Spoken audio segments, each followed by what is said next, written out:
वीर के माता पिता का निधन उसके बचपन में ही हो गया था। अब वह 16-17 साल का किशोर था। उसकी दादी ने उसे अत्यधिक स्नेह और देखभाल से पाला था। दादी की अभिलाषा थी कि वीर अपने दादा की तरह पराक्रमी और वीर बने, इसलिए उसने उसका नाम वीर रखा था। किंतु ऐसा होना संभव नहीं हुआ, क्योंकि वीर बचपन से ही दुर्बल और भयभीत रहने वाला था। वह बिल्ली को देखकर ही भयभीत हो जाता और चीख उठता। कुत्ते को देखकर वह घर के किसी कोने में छिप जाता। मकड़ी दिखने पर वह जोर जोर से रोने लगता। दादी उसे बहुत प्यार से खिलाती थी, लेकिन वह फिर भी बिल्कुल पतला ही दिखता था। ऐसा लगता था कि तेज हवा में वह उड़ ही जाएगा। जब वीर 25 साल का हुआ, तब भी वह अत्यंत दुबला ही था। गांव वाले उसका मजाक उड़ाते थे।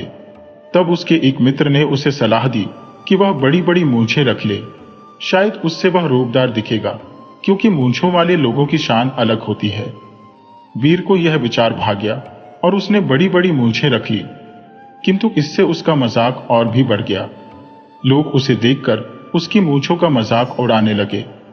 एक दिन वीर की दादी बीमार पड़ गईं। वह समझ गईं कि अब उनके जीवन के कुछ ही दिन शेष है। उन्होंने वीर से कहा, बेटा, लगता है तेरा नाम वीर रखकर मैंने तुझसे अन्याय किया है। तेरा स्वभाव देखकर लोग तुझे डरपोक समझते हैं और हंसी उड़ाते हैं। मैं चाहती हूं कि तू जीवन में कम से कम एक बार ऐसा वीरता का कार्य कर कि सब तेरी प्रशंसा करें। उसी रात दादी का देहांत हो गया। अब वीर बिल्कुल अकेला था।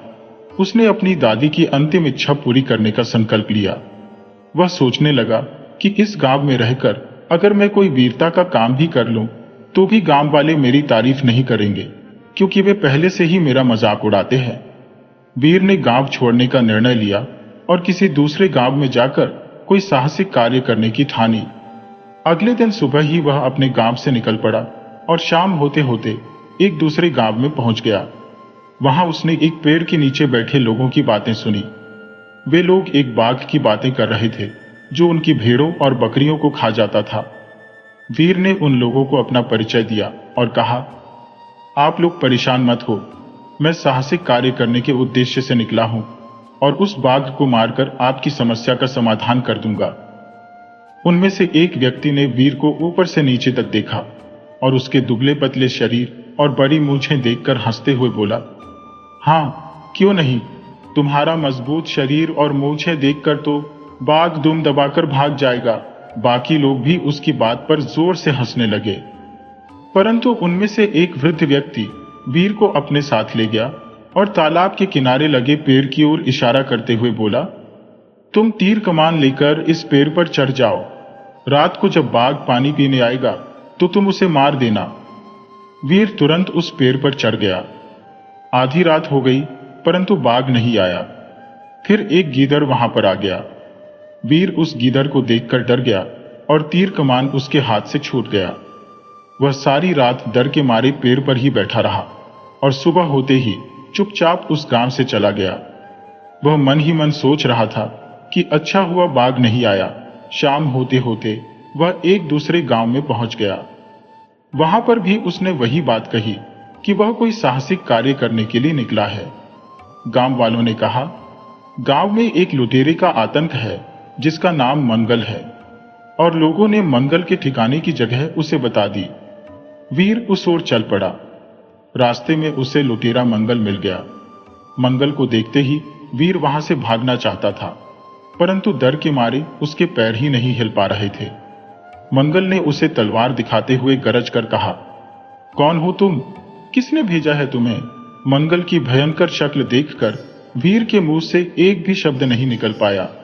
वीर ने बोलने की बहुत कोशिश की, पर वह सिर्फ बेबे बेबे ही कर सका। मंगल ने समझा कि वीर गूंगा है, इसलिए उसने तुरंत तलवार हटा ली।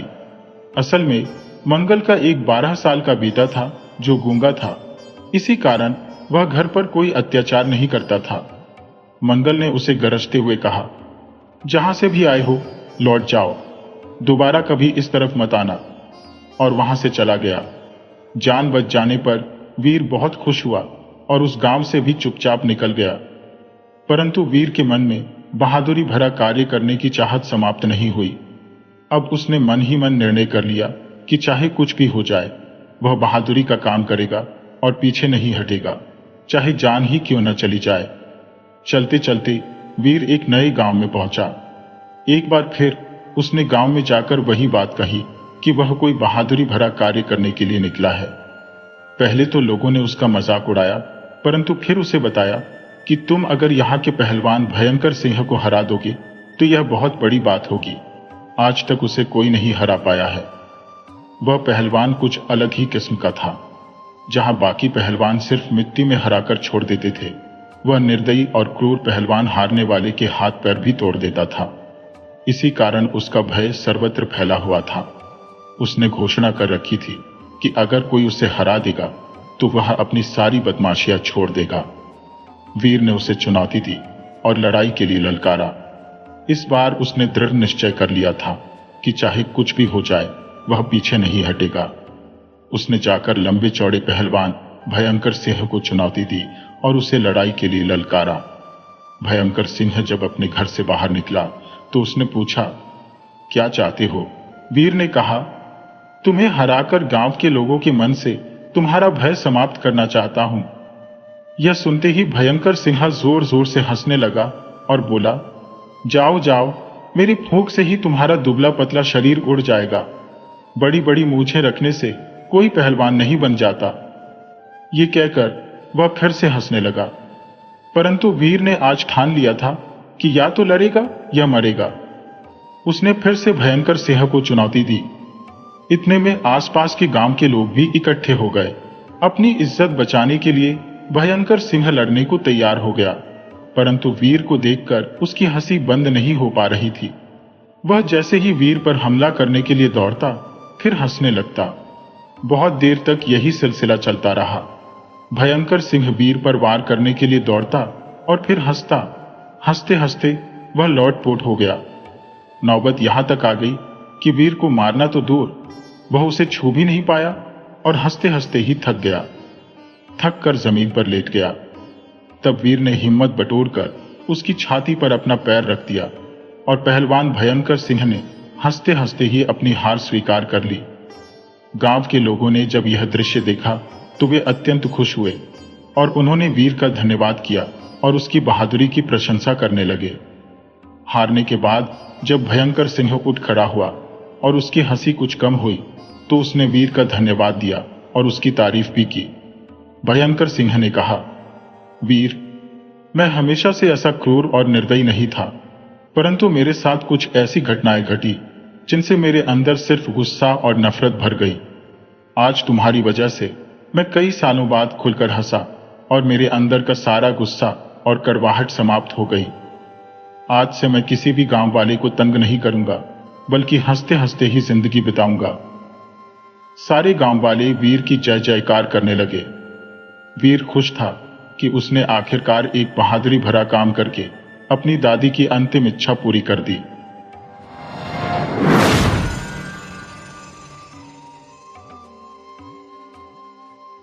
शांतिनगर के वासी कांशीराम का स्वभाव अत्यंत शांत और संयमित था। बचपन में ही माता पिता के निधन के बाद उनके दादा ने उन्हें पाला। वह 1 एकड़ भूमि पर सब्जियों की खेती करता और आसपास के नगरों में बेचता था। चंद्रकांता से विवाह के 1 वर्ष भीतर ही उनके दादा का निधन हो गया। कांशीराम ने कभी दहेज की मांग नहीं की, परंतु चंद्रकांता के माता पिता ने अपनी बेटी को 50,000 रुपए दिए थे। एक दिन चंद्रकांता ने पति से कहा, हम कब तक इसी प्रकार जीवन व्यतीत करेंगे? इसी काम में लगे रहेंगे तो कभी उन्नति नहीं होगी। मेरे पास 50,000 रुपये हैं और अगर 1 एकड़ जमीन भी बेच देंगे तो शहर में जाकर एक छोटी सी दुकान खोल सकते हैं। कांशीराम ने संदेह व्यक्त करते हुए कहा, शहर में मकान का किराया बहुत अधिक होता है। कल सब्जियों को बेचकर किसी सस्ते मकान की तलाश करना, पर ध्यान रखना कि किराया अधिक न हो। इस कार्तिक माह में व्यापार आरंभ करेंगे तो हमें लाभ ही लाभ होगा। दूसरे ही दिन कांशीराम सब्जियों को बेचने के बाद मकान की तलाश में निकल पड़ा। शाम तक उसे कोई सस्ता मकान नहीं मिला। अंततः शहर के बाहरी इलाके में एक पुराना घर दिखाई दिया। कांशीराम ने दरवाजा खटखटाया तो एक वृद्ध ने दरवाजा खोला और पूछा, क्या चाहिए? कांशीराम ने पूछा, क्या आपके घर में किराए पर देने के लिए कोई हिस्सा है? वृद्ध ने कांशीराम को ध्यान से देखा और कहा, मैं इस घर को बेचकर अपने बेटे के साथ रहने जा रहा हूं। 1 साल पहले मैंने इसे 50,000 रुपये में खरीदा था। उसी कीमत पर तुम्हें दे दूंगा। खरीदोगे? कांशीराम ने घर का निरीक्षण किया। इतना बड़ा घर मेरे गांव में भी इस दाम पर नहीं मिलेगा, परंतु अगर पूरी रकम दे दूंगा तो व्यापार के लिए क्या बचेगा? यह सोचकर वह गहरी विचार में पड़ गया। उसे सोचते देखकर वृद्ध ने कहा, ठीक है, 10,000 रुपये कम कर दूंगा। खरीदना हो तो हफ्ते भर में आ जाना। कांशीराम अगले ही दिन चंद्रकांता को लेकर शहर आया। उस विशाल घर और उसके पीछे बने बगीचों को देखकर चंद्रकांता बहुत प्रसन्न हुई। अपना एक खेत बेचकर पति पत्नी ने वह घर खरीद लिया। शुभ मुहूर्त देखकर 1 हफ्ते में ही गृह प्रवेश कर लिया। चंद्रकांता ने घर को अच्छी तरह से सजाया और एक खिड़की वाले कमरे में एक पलंग भी रखवा दिया। उस रात भोजन के बाद चंद्रकांता ने जम्हाई लेते हुए कहा, यह हमारा अपना घर है। 1 हफ्ते से दिन रात इसे सजाते सजाते थक गई हूं। आज आराम से सो जाऊंगी। खिड़की से ठंडी हवा चल रही थी तो लेटते ही पति पत्नी दोनों सो गए। आधी रात को एक भयानक आवाज सुनाई दी, जिससे कांशीराम और चंद्रकांता दोनों जाग गए। उन्होंने देखा कि पलंग हिल रहा था और कमरे में रखा सामान इधर उधर दौड़ रहा था। वे डर के मारे हक्का बक्का रह गए। तभी एक भयंकर आवाज आई, मैं कौन हूं? दोनों डर से थर थर कांपने लगे और उनके मुंह से कोई शब्द नहीं निकला। फिर वही भयानक स्वर दोबारा बोला, बोलो, मैं कौन हूं? चंद्रकांता ने साहस बटोरा और कहा, हम नहीं जानते। अगले ही पल उनकी पीठों पर जोर से मार पड़ी। वे दर्द के मारे जोर जोर से चिल्लाने लगे। उनकी चीखें सुनकर वह भयानक आवाज अट्टहास करते हुए बोली, कल ठीक इसी समय मैं फिर आऊंगा और वही सवाल पूछूंगा। उत्तर देने के लिए तैयार रहना। पूरी रात वे सो नहीं पाए। उन्हें समझ में आ गया था कि इस घर में भूत है। इसी कारण उस बूढ़े ने घर सस्ते में बेच दिया था। दूसरी रात को वह भयानक आवाज फिर आई और वही सवाल पूछा, मैं कौन हूं? कांशीराम और चंद्रकांता ने विनती की, पिशाच, कृपया हमें छोड़ दो, हमें मत सताओ। फिर भी उन्हें चाबुक की मार सहनी पड़ी। तीसरी रात को भी वही सवाल पूछा गया तो पति पत्नी ने कहा, आप हमारे भगवान हो, हम पर दया करो। फिर भी वे चाबुक की मार से बच नहीं सके। तब से हर रात वह भयानक आवाज उनसे यही सवाल पूछती और किसी भी उत्तर पर उन्हें चाबुक से मारती रही। इस भय और पीड़ा के कारण कांशीराम व्यापार भी शुरू नहीं कर पाया। एक दिन शाम को चंद्रकांता की मौसी का बेटा उनका नया घर देखने आया। पूरा घर देखने के बाद उसने कहा, यह तो काफी बड़ा घर है। लाख रुपये देने पर भी ऐसा घर नहीं मिलेगा। 40,000 रुपये में आपने यह कैसे खरीदा? आश्चर्यचकित होकर उसने पूछा। कांशीराम और चंद्रकांता ने कोई उत्तर नहीं दिया और चुप रहे। मौसी के बेटे को जल्दी भेजने के ख्याल से चंद्रकांता ने अंधेरा होते ही उसे खाना परोस दिया। फिर भी वह जाने को तैयार नहीं दिख रहा था। थोड़ी देर तक इधर उधर की बातें करता रहा और फिर कमरे के एक कोने में सोने की तैयारी करने लगा। चंद्रकांता ने निराश स्वर में पूछा, क्या आज रात यहीं रहोगे? उसने उत्तर दिया, क्यों मेरे पीछे पड़ी हो? कल सुबह शहर में थोड़ा सा काम है, उसे पूरा करके जाऊंगा। चंद्रकांता ने कहा, रात को यहीं रहोगे तो तुम चाबुक की मार से बच नहीं पाओगे। हनुमान ने हैरानी से पूछा, चाबुक की मार? क्या बात कर रही हो? तभी कांशीराम ने बीच में हस्तक्षेप करते हुए कहा, घर में मच्छर है। मच्छरों के डंक मारेंगे तो समझ लेना कि कोई चाबुक मार रहा है। बेचारी चंद्रकांता अब यह सब और नहीं सह सकी। उसने पिशाच की सारी बात पूरे विस्तार से हनुमान को बता दी और कहा, 30,000 भी मिल जाए तो हम इस घर को बेच देना चाहते हैं। हनुमान ने कहा, ठीक है, मुझे नींद आ रही है, इसके बारे में कल सोचेंगे, पर आज रात मैं देखूंगा कि आखिर यह कौन है जो तुम लोगों को इतना सता रहा है। हनुमान दूसरे कमरे में जाकर सो गया। आधी रात को फिर से वही भयानक आवाज सुनाई दी, मैं कौन हूं? चिंताग्रस्त कांशीराम चौंक कर उठ बैठा और बोला, हनुमान, हमें बचाओ। यह सुनकर हनुमान जाग गया, परंतु उसने उनकी सहायता नहीं की। वह बस चुपचाप तमाशा देखता रहा। बेचारे पति पत्नी चाबुक की मार सहते रहे। सुबह हुई तो कांशीराम ने हनुमान से कहा, मैंने रात तुम्हें पुकारा था, परंतु तुम मदद के लिए नहीं आए। मैं समझ सकता हूं, इसमें तुम्हारा कोई दोष नहीं है। हनुमान ने कहा, आप चिंता न करें, आज रात भी मैं यहीं रुकूंगा। आज रात उस पिशाच की आखिरी रात होगी। दिन में हनुमान अपने सारे काम निपटाकर शाम होते होते वापस लौट आया।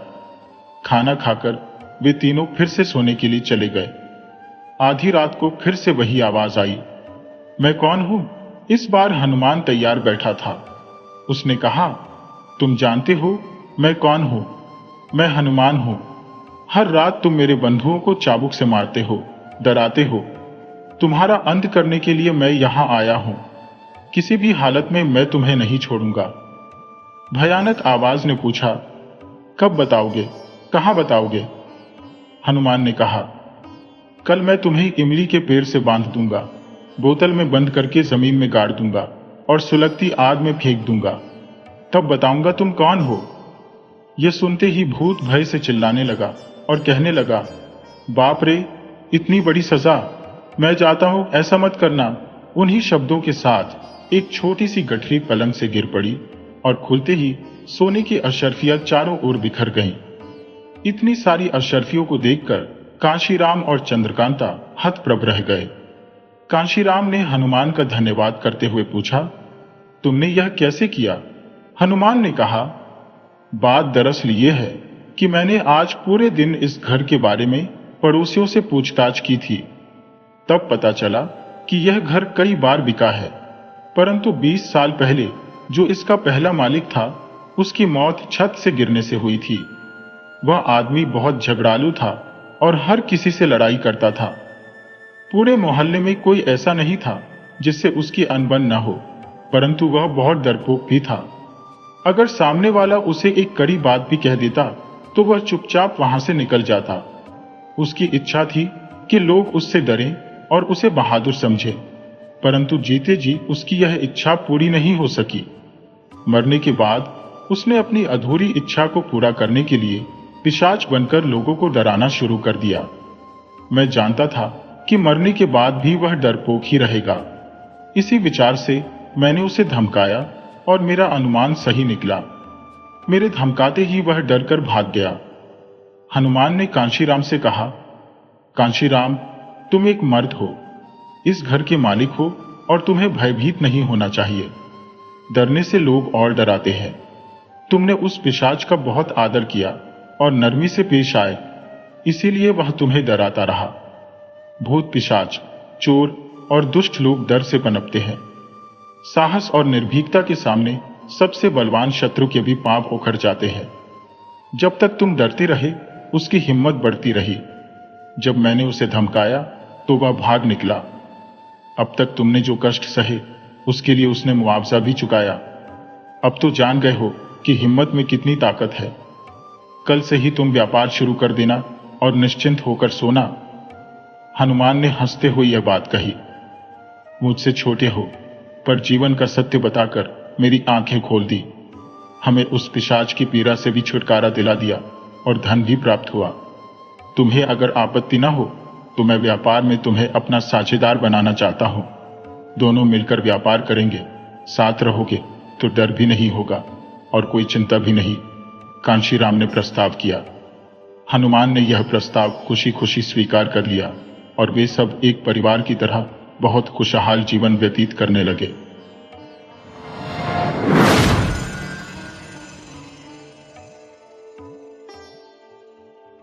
रामवर गांव के कूर्म अपने परिवार का भरण पोषण सब्जियां बेचकर करते थे। संध्या काल तक सब्जियां न बिकने पर वह उन्हें सस्ते में बेच देते या फिर अपनी गाय को खिला देते। यही उनका नित्यक्रम था, जिससे लोग उन्हें ताजा सब्जियों का विक्रेता मानते थे। एक दिन जब कूर्म की तबीयत अधिक बिगड़ गई तो उन्होंने अपनी बेटी पूर्णिमा को साथ ले लिया। दोपहर तक 2-3 गांवों में सब्जियां बेचकर वे वापस लौट रहे थे। तभी उन्होंने देखा कि उनके गांव का पारद कुछ खोज रहा था। कूर्म ने पूछा, क्या ढूंढ रहे हो पारद? खरगोश दिखाई पड़ा क्या? पारद ने जवाब दिया, खरगोश नहीं, एक ठोस कछुआ दिखा था जो नाले से बाहर आकर झाड़ी में छिप गया। कूर्म ने भक्तिभाव से प्रणाम करते हुए कहा, पारद, उस पर लाठी मत चलाना।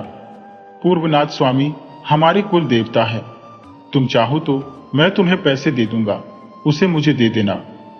यह कहते हुए उन्होंने अपनी कमर से एक थैली निकाली जिसमें छुट्टे पैसे भरे थे।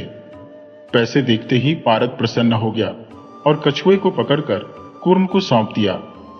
पूर्णिमा ने कछुए पर प्यार से उंगलियां चलाईं और कूर्म ने उसे दिलासा देते हुए कहा, डरो मत, तुम्हारे घावों पर पट्टी बांध दूंगा और मुलायम कपड़ा भी लगाऊंगा।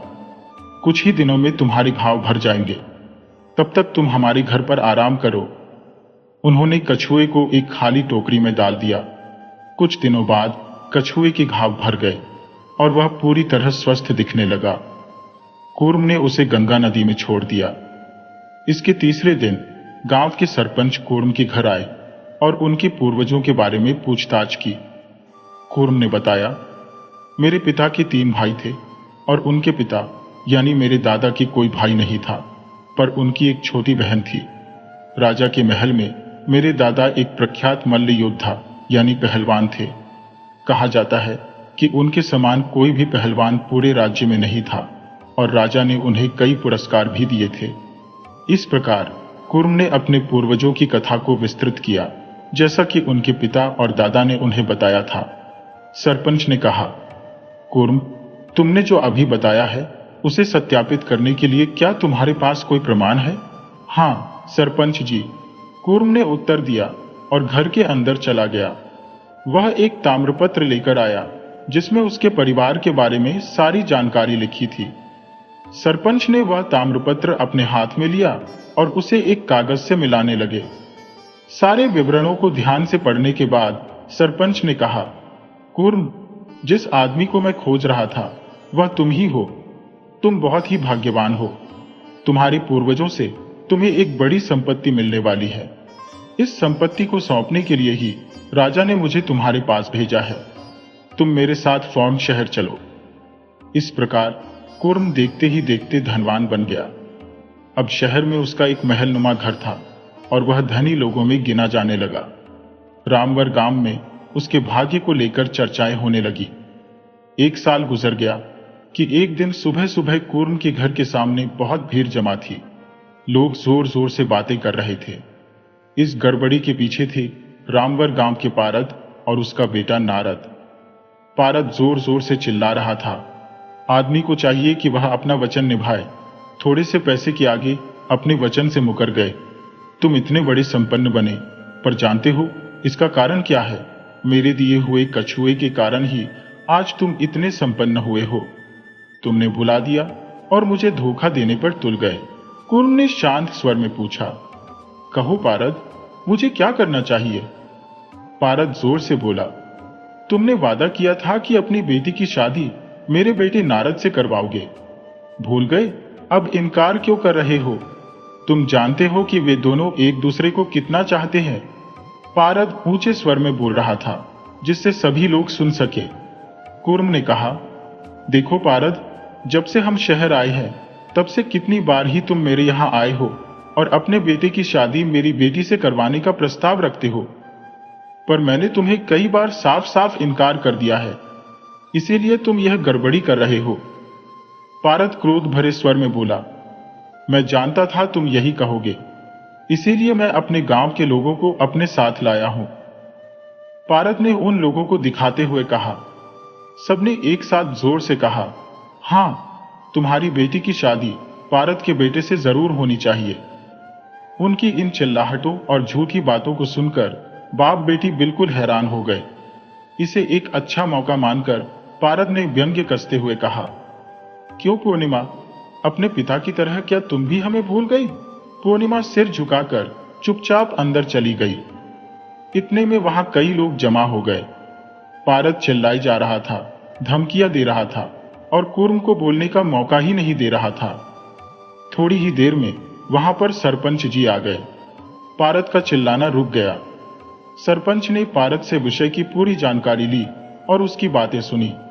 फिर कहा, तुम्हारा कहना है कि तुम्हारे बेटे की शादी कूर्म की बेटी पूर्णिमा से पहले ही पक्की हो गई है और अब यह शादी कराने से इनकार कर रहा है क्योंकि अब यह बड़ा धनवान बन गया है।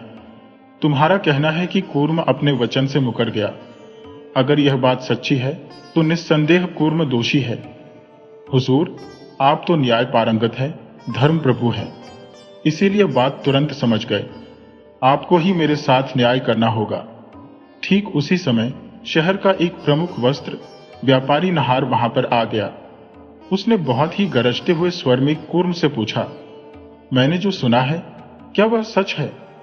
वहां पर जो भी घटित हो रहा था वह कूर्म की समझ में नहीं आ रहा था, इसीलिए वह बेचारा चुप्पी साधे रहा। सरपंच ने व्यापारी से पूछा, आपकी बात मेरी समझ में पूरी तरह से नहीं आई, कृपया साफ साफ बताइए कि आप क्या कहना चाहते हैं। व्यापारी ने कहा, पूर्णिमा और मेरे बेटे की शादी इसी नगर में 6 महीने पहले हो चुकी है। हमारे खानदान के रिवाज के अनुसार हम शादी के 6 महीने बाद ही अपनी बहू को ससुराल लेकर आते हैं। मतलब शादी के 6 महीने तक बहू अपने मायके में ही रहती है। अभी कुछ ही दिनों में हम अपनी बहू को विदा कर लाएंगे। सरपंच बोले, अगर आपकी बेटी की शादी सच में हो चुकी है तो फिर पारद के आरोपों का कोई मोल नहीं रह गया। जो लड़की पहले से ही विवाहित है उस पर फिर से शादी का दबाव नहीं डाला जा सकता। सरपंच ने यह बात बड़े ही गंभीर स्वर में कही। यह सुनकर पारद और उसका बेटा मायूस हो गए। तभी भीड़ में से एक आदमी आगे आया और पारद की तरफ देखकर कहने लगा, अरे पारद, तुम कितने झूठे और पापी निकले। पूरे गांव में हर किसी से तुमने कर्ज ले रखा है और अब गांव से भागकर यहां नगर में आ गए हो, बदमाश कहीं के। पारद समझ गया कि उसके धोखाधड़ी का राज खुल गया है और किसी भी क्षण उस पर हमला हो सकता है। वह वहां से भागने की कोशिश में लग गया, परंतु कुछ लोगों ने उसे घेर लिया और पकड़े रखा। उसके साथ जो गांव वाले आए थे वे भी एक एक करके खिसकने लगे। सरपंच ने कहा, ऐसे कपटी लोगों को कड़ी सजा मिलनी चाहिए। अगर इन्हें छोड़ दिया गया तो यह निर्दोष लोगों को हानि पहुंचाएंगे। इन्हें पकड़कर थाने के कारागार में डाल दिया जाए। इसके बाद सब लोग वहां से चले गए और सिर्फ कूर्म और वह व्यापारी ही वहां रह गए। असल बात यह थी कि वह व्यापारी कूर्म का बहुत ही अच्छा मित्र था, परंतु कूर्म हैरान था कि उसने अपनी बेटी और व्यापारी के बेटे की शादी कब करवाई। कूर्म ने अपने मित्र से कहा, मुझे इस मुसीबत से बचाने के लिए मैं तुम्हारा आभारी हूं, परंतु मेरी बेटी और तुम्हारे बेटे की शादी कब हुई? व्यापारी ने कहा, कूर्म, मैं जानता हूं यह बात सच नहीं है, परंतु कई बार हालात को देखते हुए झूठे लोगों को सबक सिखाने के लिए भी झूठ का सहारा लेना पड़ता है। इसके पीछे तुम्हारी बेटी पूर्णिमा की सूझबूझ और सोच है। दरअसल जब यह मामला चल रहा था तो तुम्हारी बेटी मेरे पास पहुंची और सहायता मांगने लगी। उसी के बुलाने पर मैं यहां पर आया हूं। मैं जानता था कि पारद तुम्हें धोखा दे रहा है और मैंने अपने आदमियों के साथ मिलकर उसका सारा भांडा फोड़ दिया। और जहां तक बात इन दोनों बच्चों की शादी की है तो जो 6 महीने पहले नहीं हुआ उसे अब कर देते हैं। वैसे भी दोनों लड़का लड़की एक दूसरे को पसंद करते ही हैं। पूर्णिमा जैसी समझदार और सुशील बहू पाकर मैं बहुत ही खुश रहूंगा। इसके बाद कुछ ही दिनों में पूर्णिमा की शादी व्यापारी के बेटे से हो गई और वे सुखी गृहस्थ जीवन बिताने लगे।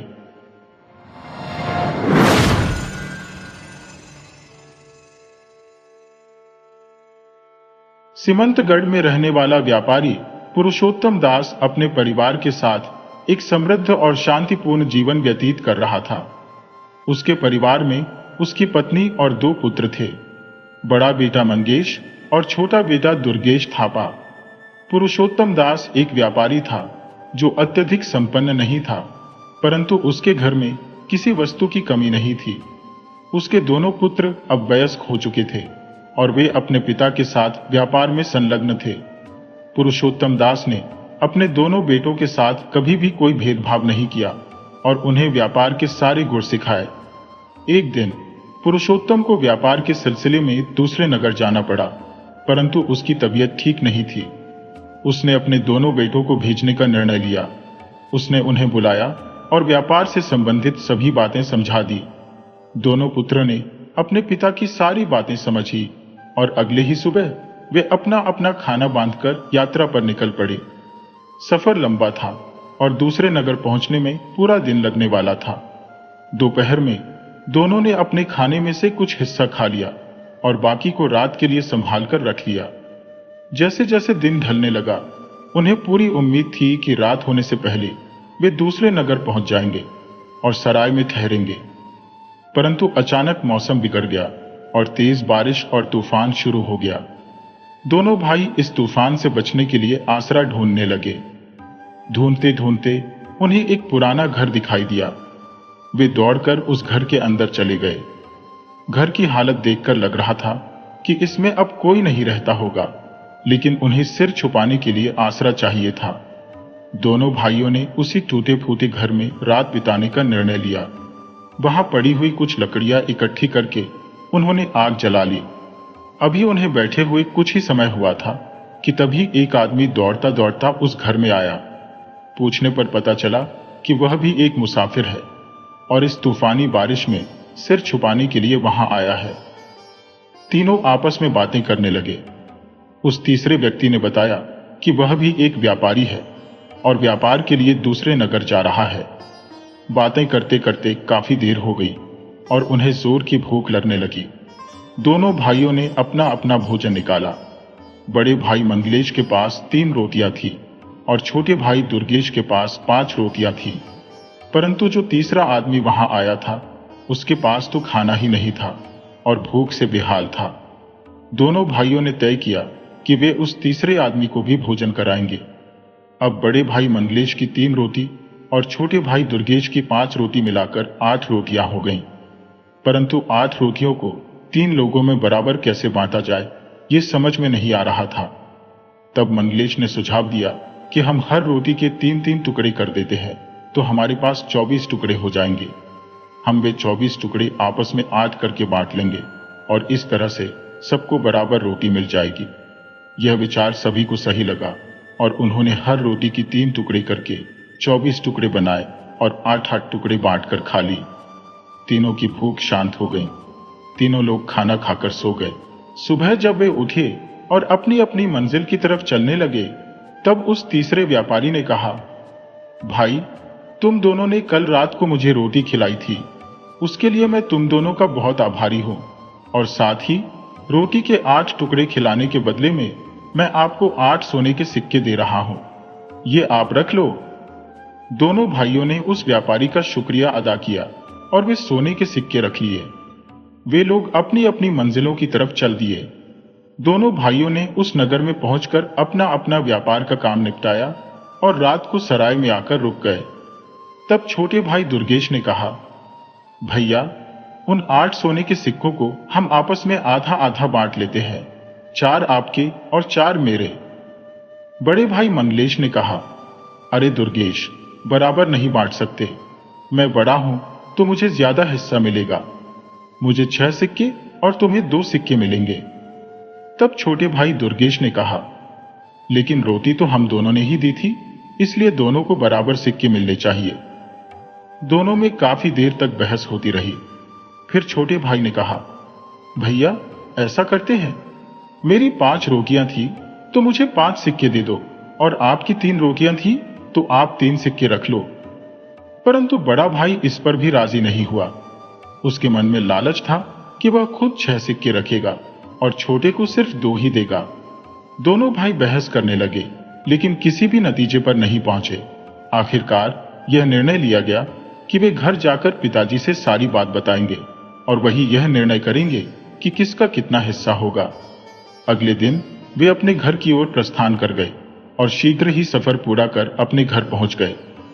उन्होंने अपने पिता को सारी घटना बताई और कहा कि आप ही न्याय करें कि किसको कितने सिक्के मिलेंगे। पिता ने कुछ समय सोचा और फिर कहा, बड़े भाई मंगलेश को सिर्फ 1 सोने का सिक्का मिलेगा और छोटे भाई दुर्गेश को 7 सोने के सिक्के मिलेंगे। यह सुनकर मंगेश ने पूछा, पिताजी आप ऐसा क्यों कर रहे हैं? मुझे सिर्फ एक ही सिक्का क्यों मिल रहा है जबकि मैं बड़ा हूं? पिता ने समझाते हुए कहा, देखो बेटो, तुम दोनों के पास कुल 8 रोटियां थी, जिनमें से 3 बड़े भाई मंगलेश की और 5 छोटे भाई दुर्गेश की थी। बड़े भाई मंगलेश की 3 रोटियों के 9 टुकड़े हुए और छोटे भाई की 5 रोटियों के 15 टुकड़े हुए। तीनों ने 24 टुकड़े आपस में बांट लिए, यानी मंगलेश के 9 टुकड़ों में से 8 टुकड़े उसे वापस मिल गए। उसने सिर्फ 1 रोटी के टुकड़े का त्याग किया, जबकि दुर्गेश के 15 टुकड़ों में से भी उसे सिर्फ 8 ही टुकड़े वापस मिले। उसने 7 रोटियों के टुकड़ों का त्याग किया। तो जिसने 7 रोटियों के टुकड़ों का त्याग किया है उसे 7 सिक्के मिलेंगे, और जिसने सिर्फ 1 रोटी के टुकड़े का त्याग किया है उसे 1 ही सिक्का मिलेगा।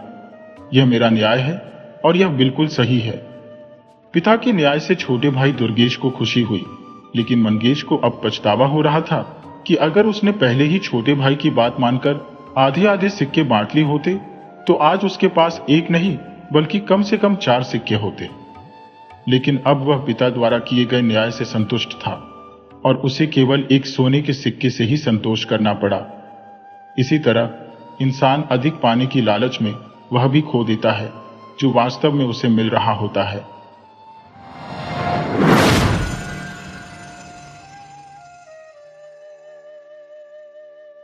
मानक नगर गांव का बाशिंदा संतोष स्वभाव से अत्यंत चंचल था। इसी कारण गांव के लोग उसे पसंद नहीं करते थे। वह पढ़ा लिखा भी नहीं था। एक बार गांव में एक पंडित जी आए जो ज्योतिष विद्या के ज्ञाता थे और लोगों का भविष्य बताने में दक्ष थे। उन्होंने गांव के बीचों बीच एक वृक्ष के नीचे अपना डेरा डाल लिया। जल्द ही खबर गांव में फैल गई कि ये पंडित जी भविष्य बताने में निपुण है। संतोष ने भी अपना भविष्य जानने के लिए पंडित जी को अपना हाथ दिखाया। ज्योतिष ने संतोष का हाथ देखकर कहा, मैंने अपनी जिंदगी में इतना भाग्यशाली हाथ कभी नहीं देखा। तुम मिट्टी को भी छुओगे तो वह सोना बन जाएगी। इन बातों पर खुद संतोष को भी यकीन नहीं हुआ। गांव वाले तो हंसी पड़े, लेकिन पंडित ने संतोष से कहा, मेरी बात कभी झूठ नहीं हो सकती। अगर किस्मत ने साथ दिया तो तुम बहुत बड़े आदमी बनोगे। गांव वाले फिर भी संतोष का मजाक उड़ाते रहे। उनकी इस हरकत के कारण संतोष ने मन ही मन निश्चय कर लिया कि वह जरूर बड़ा आदमी बनकर रहेगा, मगर कैसे यह उसे भी नहीं पता था। संतोष के एक दोस्त ने उसे सलाह दी, पहले तुम थोड़ा धन कमाओ, फिर बड़ा आदमी अपने आप ही बन जाओगे। लेकिन संतोष धन कमाने का कोई तरीका नहीं जानता था।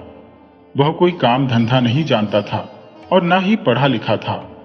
संतोष ने सोचा, जिस गांव में मुझे हंसी का पात्र माना जाता है, सबसे पहले उस गांव को ही छोड़ देना चाहिए।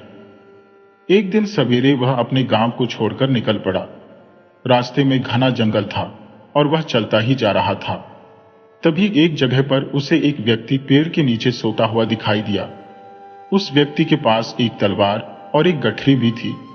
संतोष ने चुपचाप वह गठरी खोली और उसमें सोने के सिक्के भरे हुए पाए। संतोष को पंडित की बातें याद आ गईं। फिर क्या था, उसने गठरी और तलवार उठाई और लेकर भाग खड़ा हुआ। इसी बीच वह सोया हुआ आदमी जाग गया और संतोष का पीछा करने लगा। संतोष ने पीछे मुड़कर देखा। उसे लगा कि वह उस आदमी से बचकर नहीं भाग सकता। संतोष रुक गया। इतने में वह आदमी संतोष के बिल्कुल नजदीक पहुंच गया। संतोष ने बिना कुछ सोचे विचारे तलवार उस आदमी की छाती में घोंप दी। वह आदमी चिल्लाते हुए वहीं पर गिर गया और उसने दम तोड़ दिया। यह देखकर संतोष बहुत डर गया। उसने चोरी के साथ साथ हत्या भी कर दी थी। फिर भी वह अपने हाथ लगे सोने को छोड़ना नहीं चाहता था। वह तेजी से चल पड़ा। घंटे भर में ही उसने जंगल पार कर लिया और एक गांव में पहुंचा। गांव में कदम रखते ही संतोष का सामना एक व्यक्ति से हुआ, जिसने उसके कपड़ों पर खून देखकर पूछ लिया, तुम्हारे कपड़ों पर यह खून कैसे है? संतोष को भी तब तक यह एहसास नहीं था कि उसके कपड़ों पर खून लगा हुआ है। उसने तुरंत उत्तर दिया, एक चोर ने मुझे लूटने की कोशिश की तो मैंने उस पर तलवार से वार कर दिया, यही उसका खून है। पल भर में यह खबर पूरे गांव में फैल गई। गांव के कुछ लोग संतोष द्वारा बताए गए स्थान पर पहुंचे। वहां मरा हुआ व्यक्ति और कोई नहीं बल्कि कल्याण नाम का एक प्रसिद्ध लुटेरा था। गांव वाले खुश हो गए कि उन्हें एक खतरनाक लुटेरे से छुटकारा मिल गया। उस डाकू को मारने पर 10,000 सोने के सिक्कों का इनाम भी था। गांव वालों ने संतोष की जय जयकार की और उसे अपने साथ गांव में ले गए। जब गांव वालों को पता चला कि संतोष का इस दुनिया में कोई नहीं है, तो उन्होंने उसे गांव में ही बस जाने के लिए कहा। संतोष वहीं बस गया और उसे इनाम में 10,000 सोने के सिक्के भी मिले। किस्मत ने संतोष का साथ दिया और उसे पंडित की भविष्यवाणी याद आई। उसे पूरा यकीन हो गया कि उसके भाग्य में बड़ा आदमी बनना लिखा है। उसने और ज्यादा धन कमाने के लिए कुछ गाय खरीदी और दूध का व्यापार शुरू किया। उसका व्यापार अच्छा चल पड़ा, परंतु संतोष को जल्दी ही बड़ा आदमी बनना था। ज्यादा मुनाफा कमाने के लिए उसने दूध में पानी मिलाना शुरू कर दिया। अब उसका मुनाफा बढ़ने लगा, पर एक समस्या उत्पन्न हो गई। जिस गांव में संतोष रहता था, वहां पानी की कमी थी। गांव वाले दूर नदी से पानी लाते थे। जो लोग खुद पानी नहीं ला सकते थे, वे मजदूरी देकर पानी मंगवाते थे। संतोष को भी पानी खरीद कर लाना पड़ता था। जैसे जैसे उसका दूध का व्यापार बढ़ने लगा, वैसे वैसे उसे ज्यादा पानी की जरूरत पड़ने लगी। उसने सोचा, ज्यादा मजदूरी देकर पानी खरीदूंगा तो मुनाफा कम हो जाएगा और ज्यादा पानी खरीदने से दूध में पानी मिलाने की बात भी खुल सकती है। इसलिए संतोष ने फैसला किया कि वह अपने घर के पिछवाड़े में कुआं खुदवाएगा। यह काम उसने गुप्त रूप से पड़ोसी गांव से मजदूर बुलाकर रात के समय करवाया। किस्मत ने एक बार फिर से संतोष का साथ दिया। जहां एक तरफ उस गांव में कई लोगों ने कुएं खुदवाए, पर उनमें पानी नहीं निकला, संतोष के कुएं में सिर्फ 10 फुट की गहराई पर ही मीठा पानी निकल आया। अब उसे पानी खरीदने की जरूरत नहीं पड़ती थी, मगर अपने घर के उपयोग के लिए वह थोड़ा पानी खरीदता था। फिर भी गांव वालों को संतोष के दूध के बारे में संदेह होने लगा कि दूध अब पहले की तरह शुद्ध नहीं रहा। कई बार गांव वालों ने संतोष से दूध की शुद्धता को लेकर शिकायत की। हर बार वह बहाना बनाता कि शायद उसकी गाय में कोई समस्या है और नई गाय खरीदने की बात करता। लेकिन झूठ का कारोबार आखिर कब तक चलता। एक दिन गांव के एक व्यक्ति ने संतोष का भेद जान ही लिया कि वह दूध में पानी मिलाकर गांव वालों को ठग रहा है। संतोष की आदत थी कि वह अपनी सारी कमाई को सोने के सिक्कों के रूप में संचित करता था। जब उसे पता चला कि उसकी धोखाधड़ी का भंडाफोड़ हो गया है, तो उसी रात वह अपने सारे सोने के सिक्के एक थैली में भरकर गांव से भाग निकला। संतोष को चलते चलते दोपहर हो गई। वह अपने गांव से काफी दूर निकल आया था। दोपहर की गर्मी से परेशान होकर उसने रास्ते में एक नदी में स्नान करने का निर्णय लिया। उसने देखा कि आसपास कोई नहीं था, तो वह निश्चिंत होकर अपनी थैली को एक पेड़ के नीचे रखकर नहाने चला गया। कुछ देर बाद पेड़ से एक बंदर उतरा और उसकी थैली लेकर पेड़ पर चढ़ गया। बंदर ने थैली खोलकर उसमें से सोने के सिक्के निकाल कर नदी में फेंकने शुरू कर दिए। यह देखकर संतोष के होश उड़ गए। वह नदी से निकलकर बंदर की ओर दौड़ा, परंतु बंदर पेड़ पर बहुत ऊंचाई पर बैठा था। संतोष बहुत देर तक बंदर को डराकर अपनी थैली छुड़ाने की कोशिश करता रहा, परंतु कोई फायदा नहीं हुआ। काफी समय बाद जब बंदर थक गया, तो उसने थैली को जमीन पर फेंक दिया। संतोष ने तुरंत थैली उठाई, परंतु उसमें सिक्के बहुत कम रह गए थे। वह अपने भाग्य को कोसने लगा। जिस किस्मत पर उसे हमेशा भरोसा था, आज वही किस्मत उसे धोखा दे गई थी। वह रोने और चिल्लाने लगा। जब कुछ शांत हुआ, तो उसने सोचा कि उसने बेईमानी से यह धन कमाया था। दूध में आधे से ज्यादा पानी मिलाने का परिणाम यही था कि उसकी आधी से ज्यादा कमाई पानी में बह गई। उसकी पानी की कमी अब पानी में ही चली गई थी। वह समझ गया कि भाग्य ने तो उसका साथ दिया था, परंतु अपने कर्मों की वजह से उसका सौभाग्य दुर्भाग्य में बदल गया। उसने ठान लिया कि वह फिर कभी भी ऐसा बेईमानी का काम नहीं करेगा। उसने बाकी बचे हुए सोने के सिक्के उठाए और एक नई जिंदगी ईमानदारी के साथ शुरू करने के लिए एक नए गांव की ओर चल पड़ा।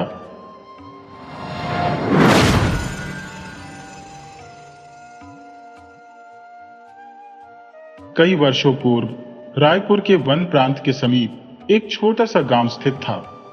इस गांव में रमन्ना नामक व्यक्ति का निवास था, जिसकी एक रूपवती और संस्कारित कन्या थी, जिसका नाम ललिता था। ललिता अब विवाह योग्य हो चुकी थी और इस कारण उसके पिता रमन्ना को उसकी विवाह की चिंता सताने लगी। ललिता की माता का देहांत उसकी बाल्यावस्था में ही हो चुका था और पिता ने ही उसे पाल पोसकर बड़ा किया था। इस अनाथ बालिका को शीघ्र ही घर से विदा कर रमन्ना अपने दायित्व से मुक्त होना चाहता था। उन्होंने उसे इतनी ममता से पाला कि उसे किसी प्रकार का कष्ट न हो, यहां तक कि उसे घर के कामकाज में भी नहीं लगाया। परिणाम स्वरूप ललिता घर के कार्यों में अपरिचित ही रही। जब भी रमन्ना अपनी बेटी से विवाह की बात करते, ललिता हमेशा अस्वीकार कर देती। वास्तव में जब भी ललिता अपनी विवाहित सहेलियों या पड़ोस की लड़कियों से बातचीत करती, तो वे सभी अपनी सास की बुराई करती थी। कोई कहती कि उनकी सास बहुत काम करवाती है, तो कोई कहती कि उसकी सास दहेज के लिए उसे प्रताड़ित करती है। कुछ सहेलियों ने तो यहां तक कहा कि उनकी सास उन्हें मारती भी है। यह सब सुनकर ललिता के मन में सास और विवाह के प्रति भय बैठ गया और वह विवाह से कतराने लगी।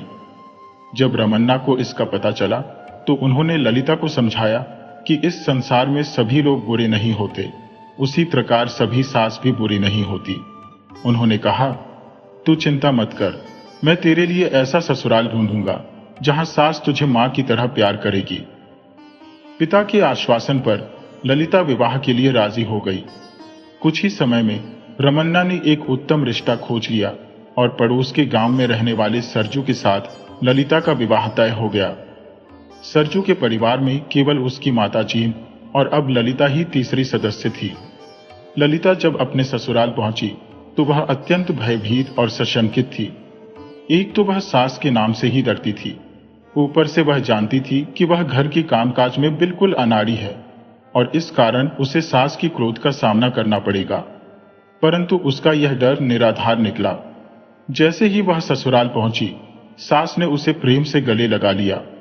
सास अपनी बहू से इस तरह बातचीत करने लगी मानो दोनों पुरानी सहेलियां हों। दोनों का प्यार देखकर ऐसा प्रतीत होता था कि वे सास बहू नहीं बल्कि मां बेटी है। समय की धारा बहती रही और सासू मां यह भाप गई कि ललिता घर के कार्यों में बिल्कुल अनाड़ी है। अब घर तो चलाना ही था, इसलिए एक दिन सासू मां ने ललिता से कहा, ललिता, तुम बिना पूछे कोई काम मत करना, जो भी करना हो मुझसे सलाह लेकर ही करना। ललिता ने सिर हिलाकर सहमति जताई और कहा, ठीक है मां जी, मैं वादा करती हूं कि हर काम आपसे पूछकर ही करूंगी। इसके बाद घर में हर रोज यही आवाजें गूंजने लगी, मां जी, कद्दू की सब्जी बना लूं? मां जी, आटा कितना पीसना है? मां जी, भैंस को चारा कब देना है? मां जी, मैं लौटे से पानी पी लूं? इसी तरह दिन बीतने लगे।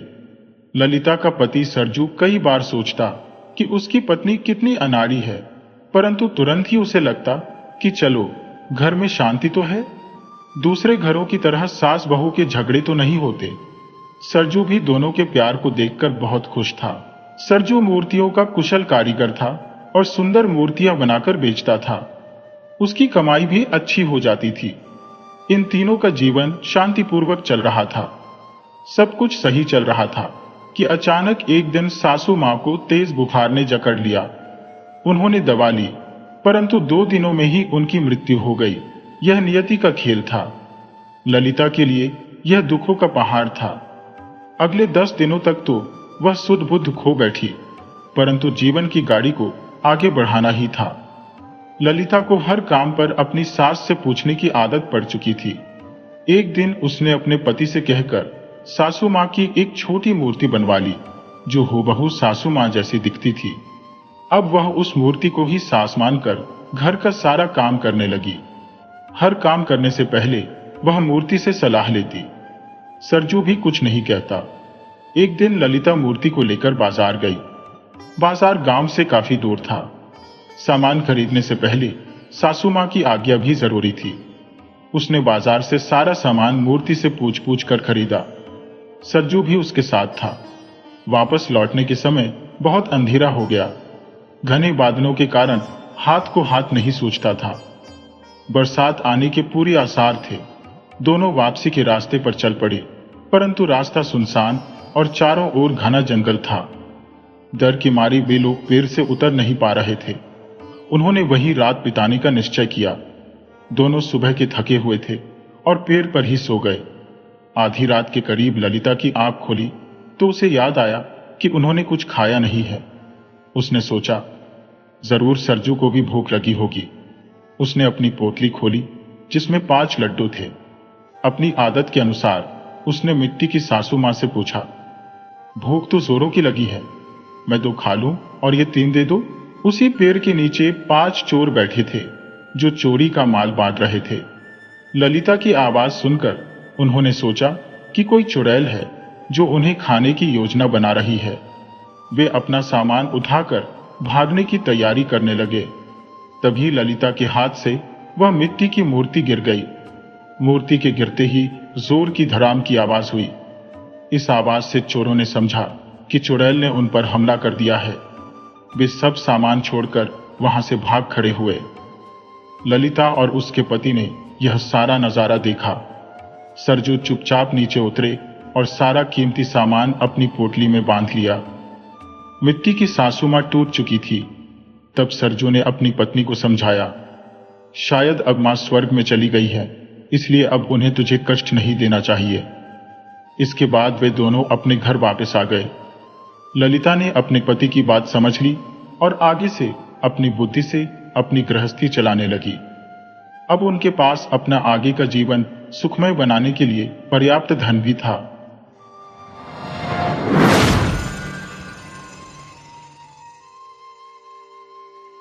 कहानी दार्शनिक का पत्थर। यह बहुत पुरानी बात है कि एक बार एक राजा फाक परगना में शिकार करने गया। वहां दाची गांव के पास उसने एक बारहा सिंगे को देखा तो वह उसके पीछे भाग लिया और कई मील तक उसका पीछा किया, पर फिर वह एक जंगल में चला गया और गायब हो गया। राजा अपनी इस बदकिस्मती पर बहुत दुखी और नाउम्मीद हुआ और लौट पड़ा। जब वह अपने खेमे की तरफ लौट रहा था तो उसने सड़क के किनारे लगी हैज के पीछे से किसी के रोने की आवाज सुनी। उसने उसके अंदर झांका कि वहां कौन था तो उसने देखा कि वहां 17 साल की एक बहुत सुंदर लड़की थी। उसको देखकर वह उसे देखता ही रह गया। उसने उससे बड़ी नम्रता से पूछा, तुम कौन हो और यहां क्या कर रही हो? वह बोली, जनाब, मैं चीन के एक राजा की बेटी हूं।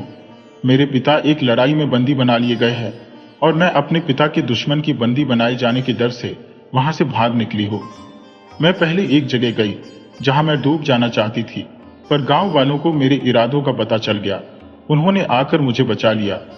उसके बाद मैं यहां चली आई। आपने मेरी कहानी तो सुन ली, अब आप अपनी बताएं। राजा बोला, ओ सुंदरी, मैं इस देश का राजा हूं और शिकार करने निकला हूं। यह मेरी खुशकिस्मती है कि मैंने तुम्हें देख लिया, वरन तुम यहां पता नहीं कब तक अकेली पड़ी रहती। यह सुनकर वह लड़की रो पड़ी। राजा ने फिर पूछा, सुंदरी, तुम क्यों रोती हो? लड़की बोली, मैं अपने माता पिता और देश के लिए रोती हूं। मैं अपने लिए भी रोती हूं। मैं यहां क्या करूंगी? मेरा यहां कोई घर नहीं है, मेरा यहां कोई दोस्त नहीं है। बिना घर और दोस्त के मैं कैसे रहूंगी? राजा बोला, तुम रो नहीं, आगे से मैं तुम्हारी देखभाल करूंगा। आओ मेरे साथ मेरे महल चलो, अब से तुम वही रहना। लड़की बोली, हां, मैं आपके साथ खुशी खुशी चलूंगी। आप मुझे अगर अपनी पत्नी बनाएंगे तो मैं आपसे शादी भी कर लूंगी। मैं आपको किसी भी चीज के लिए मना नहीं कर सकती। राजा बोला, तो चलो प्रिय, तब तुम मेरे साथ चलो। महल पहुंचकर उन दोनों की शादी हो गई। राजा अपनी इस चीन वाली पत्नी को धीरे धीरे और प्यार करने लगा। उसने उसके लिए डल झील के पास 5 मंजिल का एक महल बनवाया और उसके साथ ज्यादा से ज्यादा समय बिताने लगा, उससे भी ज्यादा जितना कि वह अपनी दूसरी पत्नियों के साथ कुल मिलाकर बिताता था। पर उसको यह पता ही नहीं था कि वह किस नीच लड़की के साथ रह रहा था जिससे उसको इतना प्यार हो गया था, और न उसको यह पता था कि वह एक बहुत ही बुरी बीमारी उसको दे रही थी धीरे धीरे राजा के पेट में दर्द रहने लगा। उसने कई हकीमों को बुला भेजा। कुछ ने उसको किसी एक बात की सलाह दी, कुछ ने किसी और की, पर किसी की दवा और सलाह उसको ठीक नहीं कर सकी। एक दिन एक जोगी अपने गुरु के लिए दूध गंगा से उसका पानी लाने और हरि पर्वत से मिट्टी लाने के लिए इस देश के ऊपर से उड़ा, तो उसने यह शानदार महल देखा जो राजा ने अपनी चीन वाली पत्नी के लिए बनवाया था। कुछ आराम करने के इरादे से वह नीचे उतरा और उस महल में घुस गया। उसने वह पवित्र पानी एक कमरे में एक कोने में रखा, वह पवित्र मिट्टी उसके दूसरे कोने में रखी और एक कीमती मरहम तकिए के नीचे रखा और राजा के बिस्तर पर लेट गया। इसी बीच राजा आ गया। वह अपने बिस्तर पर एक जोगी को आराम करते देखकर बड़े आश्चर्य में पड़ गया। फिर उसकी निगाह मरहम की उस छोटी सी डिबिया पर गई जो उसके तकिए के नीचे रखी हुई थी। पवित्र पानी एक कोने में रखा हुआ था और दूसरे कोने में पवित्र मिट्टी रखी हुई थी। यह सब देखकर उसे बड़ा आश्चर्य हुआ। उसके मन में यह इच्छा जाग उठी कि देखो कि यह जोगी उठकर क्या करता है। सो वह वहीं बैठ गया और उसके उठने का इंतजार करने लगा। उसको जोगी के उठने का बहुत देर तक इंतजार नहीं करना पड़ा, पर जब जोगी उठा तो वह तो यह देखकर भांचक्का रह गया कि न तो वहां वह पवित्र पानी था, न पवित्र मिट्टी थी और न ही कीमती मरहम की डिबिया थी। असल में राजा ने उनको ले लिया था। जोगी को जागा हुआ देखकर राजा बोला, ओ जोगी, तुम डरो नहीं, मैंने वे सब चीजें संभाल कर रख दी हैं। अब तुम मुझे यह बताओ कि तुम यहां कैसे और क्यों आए, फिर मैं तुम्हें वे दे दूंगा। जोगी ने उसे सब कुछ बता दिया और राजा ने भी उसकी वे चीजें उसे वापस कर दी। उसने राजा को फिर सिर झुकाया और महल छोड़कर चला गया। वह बहुत जल्दी ही अपने गुरु के पास पहुंच गया। गुरु ने उसके देरी से आने की वजह पूछी तो उसने उनको अपने देरी से आने की वजह बता दी। उसने उनको यह भी बताया कि कैसे वह राजा के बिस्तर में सोता पाया गया और राजा ने उससे कैसे बातचीत की। गुरु ने जब यह सुना तो बोला, वह अच्छा आदमी था, मैं उसका आभारी हूं कि उसने तुम्हें तुम्हारा कीमती मरहम और दूसरी चीजें वापस कर दी। चलो, मुझे तुम उसके पास ले चलो। उस मरहम की सहायता से वे दोनों उस देश के ऊपर उड़े और राजा के पास पहुंचे। जोगी ने राजा से कहा कि उसके गुरु उससे मिलने के लिए और उसे धन्यवाद देने के लिए आए हैं, कि वह आपके बहुत आभारी है कि आपने मुझे उनकी चीजें वापस कर दी। तब गुरु ने कहा, हाँ, मैं आपको धन्यवाद देने के लिए आया हूं। आप अपनी खुशी से मुझसे कोई भी चीज मांग ले, मैं आपको वह दे दूंगा। राजा उसके सामने झुकते हुए बोला, ओ आर शे, मुझे एक रोग लग गया है, मेरा पेट बहुत दर्द करता है। सारे हकीमों की कोई जानकारी उसको ठीक नहीं कर सकी। अगर आप उसको ठीक कर दें तो मैं आपका बहुत आभारी होऊंगा। आर शे ने उसकी तरफ देखते हुए कहा, ठीक है, आप मुझे अपना पेट दिखाइए। कुछ देखकर उसने राजा से पूछा, क्या आपने अभी अभी कोई नई शादी की है? हाँ, कहकर राजा ने उसको अपनी चीनी पत्नी से मिलने के हालात और फिर उससे शादी की बात पूरी तरीके से बता दी।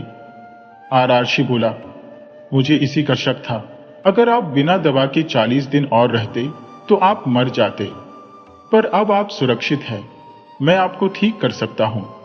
जो मैं कहता हूं आप वही करें तो आपको डरने की कोई जरूरत नहीं है। आप आज की शाम अपने रसोइये को अपनी पत्नी के खाने ज्यादा नमक डालने के लिए कहिए और फिर उस कमरे में जहां वह सोती है वहां यह पक्का कर लीजिए कि पीने के लिए पानी ना हो। आप खुद भी सारी रात जागते रहिए और सुबह होने पर मुझे बताइए कि क्या हुआ। आप डरना नहीं, आपका कोई नुकसान नहीं होगा। इतना कहकर आरआरशी और उसका चेला दोनों चले गए। राजा ने आरआरशी का कहना माना। राजा ने देखा कि बीच रात में रानी उठी। उसको प्यास लगी थी। उसने पहले अपने कमरे में पानी खोजा, पर पानी न मिलने पर पहले उसने देखा कि उसका पति सोया हुआ है या नहीं। फिर उसने एक सापिन का वेश रखा और बाहर चली गई। वह झील पर पानी पीने के लिए गई। वहां जाकर उसने पानी पिया और पानी पीकर अपने कमरे में वापस आकर फिर एक स्त्री का रूप रखा और अपने बिस्तर पर सो गई। राजा ने यह सब देखा और आरआरशी को बताया तो आरआरशी बोला, राजा साहब, ये स्त्री नहीं है, बल्कि एक बीहा है। अब आप मेरी बात सुने। अगर किसी सांप पर 100 साल तक किसी आदमी की नजर नहीं पड़ती तो उसके सिर पर एक ताज बन जाता है और वह शाहमार बन जाता है। और अगर उसके अगले 100 साल तक भी उस पर किसी आदमी की नजर नहीं पड़ती तो वह अजगर बन जाता है। और अगर 300 साल तक उस पर किसी आदमी की नजर नहीं पड़े तो वह बीहा बन जाता है। बीहा अपने आप को कितना भी लंबा कर सकता है। उसके पास बहुत ताकत होती है और वह अपनी शक्ल भी बदल सकता है। उसको स्त्री की शक्ल लेना बहुत अच्छा लगता है ताकि वह आदमियों के साथ रह सके। राजन, आपकी पत्नी वही है। राजा एकदम से चिल्ला पड़ा। उफ, काश मुझे यह पहले से मालूम होता। पर इस भयानक जीव से बचने का कोई उपाय है? आरार्षि बोला, हाँ जरूर है, पर आपको थोड़ा सब्र करना होगा। आप अपनी पत्नी के पास वैसे ही जाते रहिए जैसे अब तक जाते रहे हैं, क्योंकि अगर उसको शक हो गया तो वह आपको मार देगी। उसकी एक सांस से ही सारा देश नष्ट हो जाएगा। इस बीच आप लाख का एक घर बनवाइए और उस पर सफेद रंग की कलई पुतवा दीजिए ताकि उसकी लाख दिखाई न दे। उसमें 4 कमरे होने चाहिए, एक बैठने का कमरा, एक खाने का कमरा, एक सोने का कमरा और एक नहाने का कमरा। खाने के कमरे में एक कोने में एक बड़ा ओवन होना चाहिए जो ढका हुआ हो। जब यह सब कुछ तैयार हो जाए तो आप बहाना करें कि आप बीमार हैं। आप हकीम से कहलवाएं कि राजा को 40 दिन अकेले रहना है। उससे यह कहलवा कर आप उस लाख के मकान में चले जाएं। उसमें उस स्त्री के अलावा और कोई नहीं आएगा।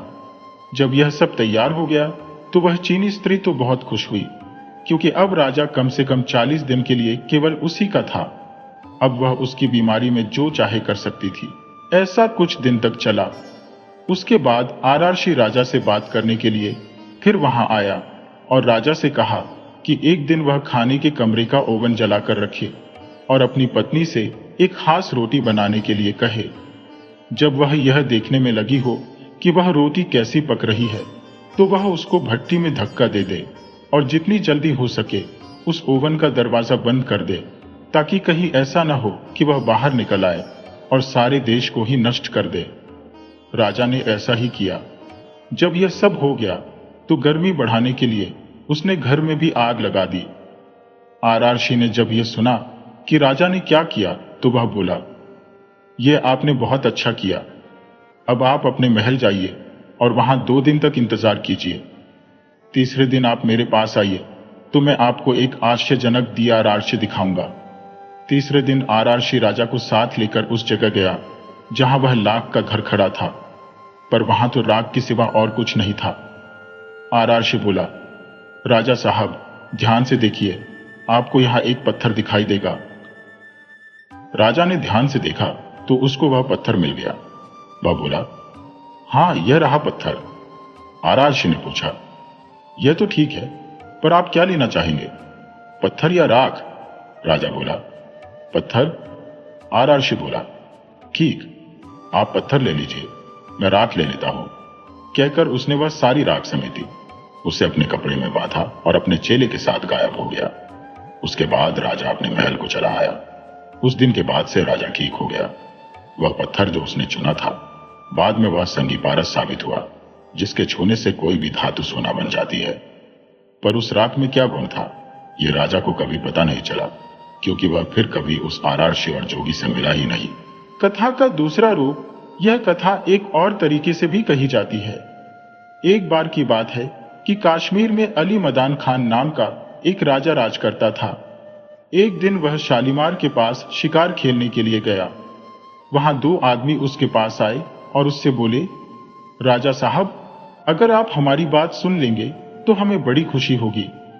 हमारी प्रार्थना है कि आप इस जगह से आगे न जाए। कहीं ऐसा न हो कि अजगर आपको निगल जाए। यह अजगर यहां अक्सर घूमता रहता है। राजा बोला, आप लोग ये क्या बेहूदी बात कर रहे हैं? वे आदमी बोले, नहीं, हम कोई बेहुदा बात नहीं कर रहे हैं, हम आपको सच बता रहे हैं। हमने उसे अपनी आंखों से देखा है। वह हर शाम पानी पीने के लिए झील के किनारे जाता है और इसी जंगल से गुजरता है। आपको पहले से सावधान करना हमारा फर्ज था, बाकी आप जाने। हम आपसे फिर प्रार्थना करते हैं कि आप यहां से आगे न जाएं। ठीक है, कहकर राजा ने अपना घोड़ा वापस किया और अपने घर चला गया। घर जाकर उसने अपने वजीरों को जो कुछ उसने आज सुना था वह सब कहने के लिए बुलाया। यह सब बताकर उसने उनसे उनकी सलाह मांगी कि उस अजगर को कैसे मारा जाए। उन्होंने उसको सलाह दी कि बहुत सारी भेड़ों की खाल छूने से भरकर उसी रास्ते पर डाल दी जाए जहां से वह अजगर रोज पानी पीने जाता था। साथ ही जहां वह अजगर पानी पीता था उसी जगह के पास 2 गड्ढे खोद दिए जाए जिनमें तेल भरवा दिया जाए। उनका सोचना यह था कि जब अजगर चूना भरी भेड़ की खाल देखेगा तो सोचेगा कि वे असली भेड़ हैं और उनको निगल लेगा। इसके अलावा जब वह तेल से भरे गड्ढे देखेगा तो उसे लगेगा कि वे पानी से भरे हैं और उनमें से तेल पीकर अपनी प्यास बुझाने की कोशिश करेगा। इस तरह से उसके पेट में बहुत जोर की जलन होगी जो उसको मार देगी। राजा ने उनकी सलाह मान ली, उसको काम में लाया गया और इस तरह से अजगर को मार दिया गया। अली मर्दान खान उसका ढांचा देखने के लिए गया और अपने सिपाहियों से उसको जलाने के लिए कहा। उसने 2 बूढ़े लोगों की सहायता से उसकी वह गुफा भी ढूंढी जिसमें वह रहता था और उसके अंदर गया। वहां उसको एक बंद दरवाजा मिला जिसे उसने खोला। यह दरवाजा एक कमरे में खुलता था। इस कमरे में उसको एक छोटा सा बक्सा मिला और इस बक्से को खोलने पर उसमें रखा एक पत्थर मिला। इत्तेफाक से यह पत्थर संगी पारस निकला जिसके छूने से हर धातु सोना बन जाती है। वह उसे उठा लाया।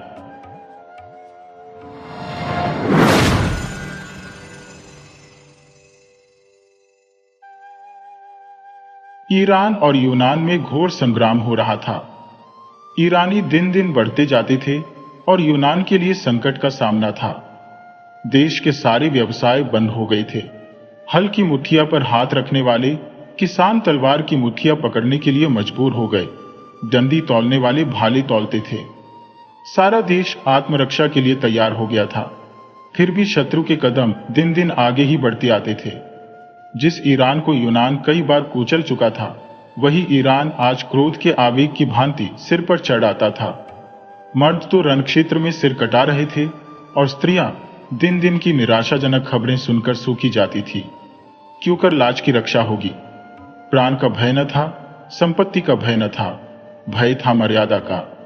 विजेता गर्व से मतवाले होकर यूनानी ललनाओं को घूरेंगे, उनके कोमल अंगों को स्पर्श करेंगे, उनको कैद कर ले जाएंगे।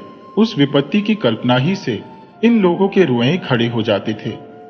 आखिर जब हालत बहुत नाजुक हो गई तो कितने ही स्त्री पुरुष मिलकर डेल्फी के मंदिर में गए और प्रश्न किया, देवी, हमारे ऊपर देवताओं की यह वक्र दृष्टि क्यों है? हमसे ऐसा कौन सा अपराध हुआ है?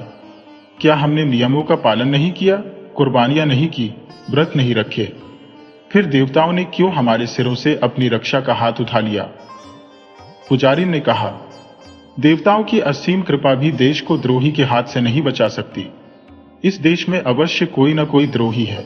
जब तक उसका वध न किया जाएगा देश के सिर से यह संकट न टलेगा। देवी, वह द्रोही कौन है? जिस घर से रात को गाने की ध्वनि आती हो, जिस घर से दिन को सुगंध की लपटें आती हो, जिस पुरुष की आंखों में मद की लाली झलकती हो, वही देश का द्रोही है। लोगों ने द्रोही का परिचय पाने के लिए और कितने ही प्रश्न किए, पर देवी ने कोई उत्तर न दिया। यूनानियों ने द्रोही की तलाश करनी शुरू की। किसके घर में से रात को गाने की आवाजें आती हैं? सारे शहर में संध्या होते स्यापा सा छा जाता था। अगर कहीं आवाजें सुनाई देती थी तो रोने की, हंसी और गाने की आवाज कहीं न सुनाई देती थी। दिन को सुगंध की लपटें किस घर से आती हैं? लोग जिधर जाते थे किसे इतनी फुर्सत थी कि घर की सफाई करता, घर में सुगंध जलाता। धोबियों का अभाव था, अधिकांश लड़ने के लिए चले गए थे, कपड़े तक न धोते थे। इत्र फुलेल कौन मलता? किसकी आंखों में मद की लाली झलकती है? लाल आंखें दिखाई देती थी, लेकिन यह मद की लाली न थी, यह आंसुओं की लाली थी। मदिरा की दुकानों पर खाक उड़ रही थी। इस जीवन और मृत्यु के संग्राम में विलास की किसे सोच थी? लोगों ने सारा शहर छान मारा, लेकिन एक भी आंख ऐसी नजर न आई जो मद से लाल हो। कई दिन गुजर गए। शहर में पल पल पर रणक्षेत्र से भयानक खबरें आती थी और लोगों के प्राण सूख जाते थे। आधी रात का समय था। शहर में अंधकार छाया हुआ था, मानो श्मशान हो। किसी की सूरत न दिखाई देती थी। जिन नाट्यशालाओं में तिल रखने की जगह न मिलती थी, वहां सियार बोल रहे थे। जिन बाजारों में मनछले जवान अस्त्र शस्त्र सजाए ऐंठते फिरते थे, वहां उल्लू बोल रहे थे। मंदिरों में न गाना होता था, न बजाना। प्रासादों में अंधकार छाया हुआ था। एक बूढ़ा यूनानी, जिसका इकलौता लड़का लड़ाई के मैदान में था, घर से निकला और न जाने किन विचारों की तरंग में देवी के मंदिर की ओर चला। रास्ते में कहीं प्रकाश न था। कदम कदम पर ठोकरें खाता था, पर आगे बढ़ता चला जाता। उसने निश्चय कर लिया कि या तो आज देवी से विजय का वरदान लूंगा या उनके चरणों पर अपने को भेंट कर दूंगा। सहसा वह चौंक पड़ा। देवी का मंदिर आ गया था और उसके पीछे की ओर किसी घर से मधुर संगीत की ध्वनि आ रही थी। उसको आश्चर्य हुआ, इस निर्जन स्थान में कौन इस वक्त रंगरेलियां मना रहा है। उसके पैरों में पर लग गए। मंदिर के पिछवाड़ी जा पहुंचा। उसी घर से जिसमें मंदिर की पुजारिन रहती थी, गाने की आवाजें आती थी। वृद्ध विस्मित होकर खिड़की के सामने खड़ा हो गया।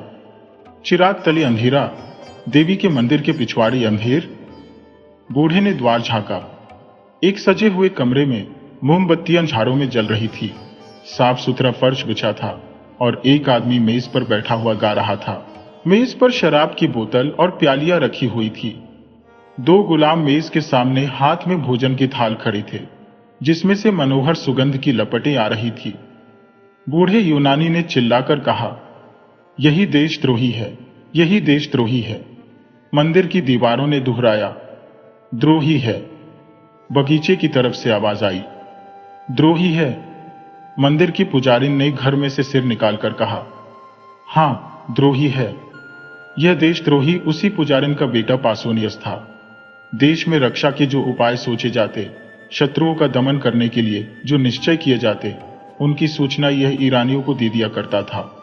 सेनाओं की प्रत्येक गति की खबर ईरानियों को मिल जाती थी और उन प्रयत्नों को विफल बनाने के लिए वे पहले से तैयार हो जाते थे। यही कारण था कि यूनानियों को जान लड़ा देने पर भी विजय न होती थी।